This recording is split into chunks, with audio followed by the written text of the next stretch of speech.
ഏതെങ്കിലും ഒരു തീരുമാനം, ഏതെങ്കിലും ഒരു പ്രമേയം ഇതേവരെ ഉണ്ടായിട്ടില്ല.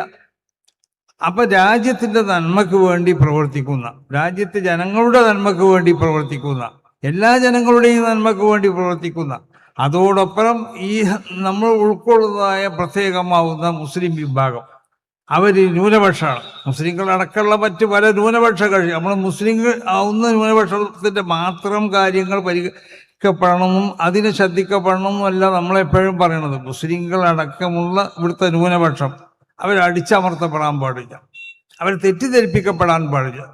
അവർ ജനങ്ങളുടെ ഇടയിൽ ഇപ്പോൾ ക്രിസ്തീയ വിഭാഗത്തിനെ തെറ്റിദ്ധരിപ്പിക്കപ്പെടാം, അല്ലെങ്കിൽ മുസ്ലിം വിഭാഗത്തിനെ തെറ്റിദ്ധരിപ്പിക്കപ്പെടാം, അല്ലെങ്കിൽ മറ്റുള്ള ഏതെങ്കിലും ന്യൂനപക്ഷമാവുന്ന വിഭാഗങ്ങളെ തെറ്റിദ്ധരിപ്പിക്കപ്പെടാം. അതൊരിക്കലും ശരിയല്ല.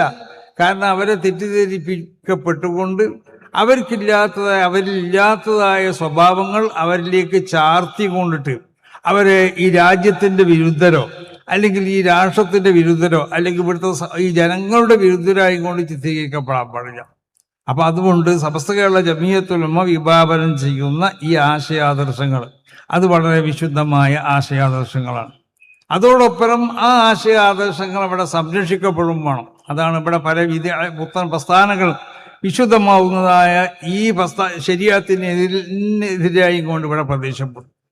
ആ പ്രസ്ഥാനങ്ങൾ മുഴുവനും സമസ്ത കേരള ജമീയത്തുൽ ഉലമ അതിൻ്റെ പ്രത്യേകമാവുന്നതായ ഒരു സ്വഭാവമുണ്ട്. ഇത് ഫില്ലത്തി ഹസൻ. അപ്പോൾ ഏത് പ്രശ്നങ്ങളുണ്ടെങ്കിലും അതിനൊക്കെ തടുക്കേണ്ടത് എങ്ങനെയും വളരെ അതിനുള്ളതായ നല്ല രീതിയിലാവണം. നമ്മളോട് വൈരാഗ്യമുള്ള ഒരുത്തരാണ്, അവനോട് അതേ സ്വഭാവത്തിലല്ല നമ്മൾ പെരുമാറേണ്ടത്. അവനെ കഅന്നഹു വലിയുൻ ഹമി, അവൻ നമ്മളെ സുഹൃത്താണെന്നുള്ളൊരു ആശയത്തിലേക്ക് അവൻ നമ്മളെ മനസ്സിലാക്കുന്ന ഒരവസ്ഥയിലേക്കാവണം നമ്മളെ പെരുമാറ്റം.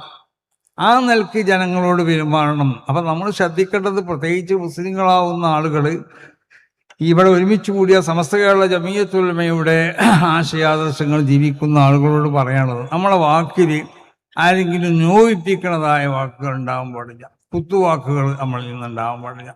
അപ്പം ഇവിടെ തന്നെ എനിക്ക് പറയാനുള്ളത്, നമ്മൾ ഇവിടെ വിളിച്ചു കൂട്ടിയത് ഇതൊക്കെ എന്ന് പറഞ്ഞാൽ സമസ്ത കേരള ജമീയത്തുൽ ഉലമയുടെ വിശുദ്ധമാവുന്ന ആ ആശയങ്ങൾ അതിവിടെ പറയപ്പെടാൻ വേണ്ടിയിട്ടാണ്. അത് മറ്റൊരുത്തനെ നോവിപ്പിക്കുക, മറ്റൊരുത്തനെ വേദനിപ്പിക്കുക, അത് വ്യംഗ്യമായി കൊണ്ടിട്ടോ അത് അല്ലെങ്കിൽ സ്പഷ്ടമായി കൊണ്ടുള്ള വാക്കുകളൊന്നും നമ്മളെ ഭാഗത്തിൽ നിന്നുണ്ടാകാൻ പാടില്ല. ആ നിലക്കുള്ളതായ വാട്സപ്പിലും മറ്റുമൊക്കെ നമ്മൾ അറിഞ്ഞും കൊണ്ടോ അറിയാതെയോ ഒക്കെ നമ്മൾ ചെയ്യുന്നതായ പ്രവർത്തനങ്ങളിൽ അതിൽ നിന്നിട്ട് നമ്മൾ വിട്ടു നിൽക്കണം. ഞാൻ ഇന്നലെ പറഞ്ഞല്ലോ, ഇന്നലെ വേറൊരു പ്രസംഗത്തിൽ വെച്ചുകൊണ്ട് പറഞ്ഞു, നബി സല്ലല്ലാഹു അലൈഹി വസല്ലമ തങ്ങളുടെ ഒരു ഉപദേശം, ഹൃദയം